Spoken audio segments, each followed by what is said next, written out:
امریکی supreme court نے کالجوں میں داخلے کے لیے پچھلے کئی سالوں سے چلنے والے افرمیٹیو ایکشن پروگرام کو ختم کر دیا ہے۔ اس فیصلے کے ساتھ امریکہ کے اعلیٰ تعلیمی اداروں میں داخلے کے لیے نسل کی بنیاد پر ترجیحی پالیسی ختم ہو جائے گی۔ امریکی سپریم کورٹ میں قدامت پسند ججوں کی اکثریت ہے، چنانچہ 3 کے مقابلے میں 6 کی اکثریت سے سپریم کورٹ نے امریکہ کی قدیم ترین نجی یونیورسٹی ہارورڈ اور سرکاری ادارے یونیورسٹی آف نارتھ کیرولائنا کے ایڈمیشن پلان مسترد کر دیے ہیں۔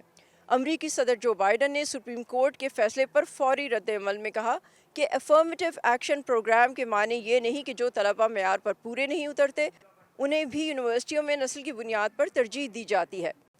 انہوں نے کہا کہ ہمارے کالج نسلی تنوع سے مضبوط ہوتے ہیں اور سپریم کورٹ کے آج کے فیصلے کو حرف آخر قرار نہیں دیا جا سکتا۔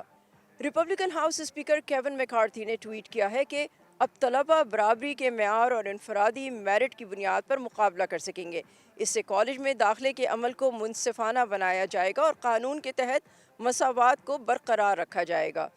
سابق امریکی صدر اوباما نے اپنے ایک بیان میں کہا ہے کہ کسی بھی پالیسی کی طرح افرمیٹیو ایکشن بہترین نہیں تھا، لیکن اس نے میشیل اور مجھ جیسے طالب علموں کو یہ ثابت کرنے کا موقع دیا کہ ہم بھی اس معاشرے کا حصہ ہیں۔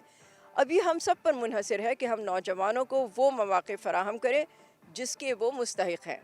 سابق صدر ڈونلڈ ٹرمپ نے اسے امریکہ کے لیے ایک عظیم دن قرار دیا اور کہا ہم اب میرٹ پر مبنی کام کریں گے اور ایسا ہی ہونا چاہیے۔ امریکہ میں امتیازی سلوک کی تاریخ پرانی ہے۔ افرمیٹیو ایکشن پر پہلے پہل عمل 1961 میں صدر جان ایف کینیڈی کے ایک صدارتی حکم نامے کے بعد ہوا، جس کا مقصد یہ یقینی بنانا تھا کہ حکومت تمام اہل افراد کو حقیقی مساوی مواقع فراہم کرے تاکہ وسیع عدم مساوات کو ختم کیا جا سکے۔ Saba Shah Khan, Voice of America, Washington.